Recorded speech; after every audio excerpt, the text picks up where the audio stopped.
Hello, and welcome to another edition of Wealth Management Insights. I'm Lisa Shalett, Chief Investment Officer for Wealth Management, and today is Monday, April 14th, and I'm recording this from our studio in Purchase, New York. Market volatility since Liberation Day has been nothing short of stomach churning, but there was some relief last week when the White House announced a 90-day pause in reciprocal tariffs except for those on China, and stocks staged a breathtaking recovery. While this was a welcome development, some observations keep us from declaring that the coast is totally clear.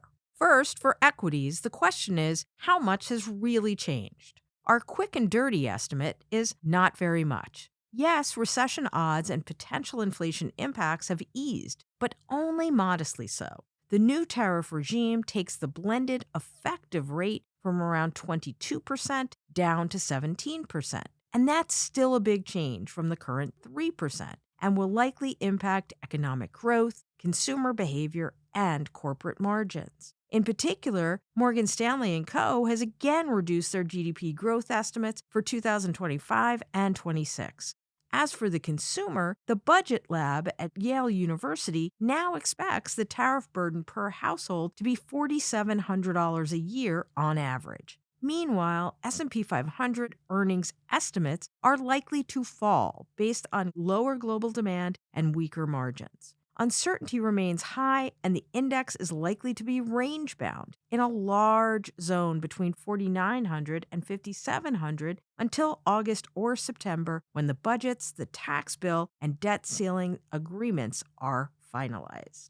Now, perhaps the bigger takeaway comes from the U.S. Treasury market. It's notable that the slowdown in tariff implementation was prompted not by an equity market sell-off, but rather by the extreme disruption in the Treasury market. Bond volatility has soared alongside a rapid rise in Treasury yields and credit spreads.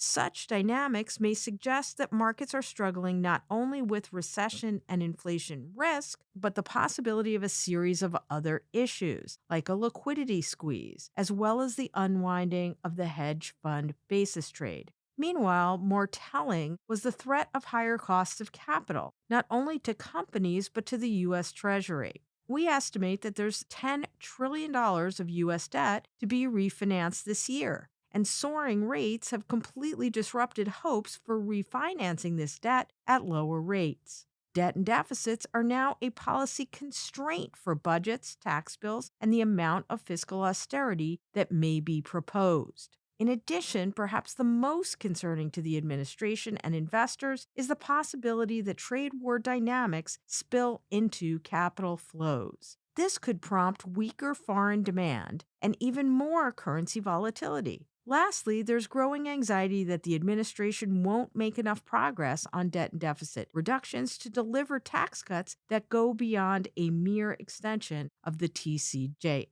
The fact that the White House blinked on long bond yields is an important tell, exposing America's Achilles heel, which is our debt and our deficits. The bottom line is volatility will persist, and we need to see how tariffs and consumer behavior evolve.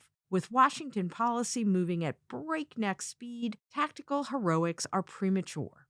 Investors should stay diversified and balance, avoiding knee-jerk reactions to the headlines. Consider adding excess reserves to short-term fixed income, while withholding rebalancing decisions to global equities except for Japan, which may benefit from strong inflows to the defensive yen. Now may be a good time to add to private investments and real assets. As for the S&P 500, the technicals are not pretty, but long-term investors should consider 5,100 to 5,500 as defensible entry points, although equal weighting is still preferred. Thanks for listening, and for more information on portfolio strategies and financial planning, please, as always, reach out to your Morgan Stanley financial advisor.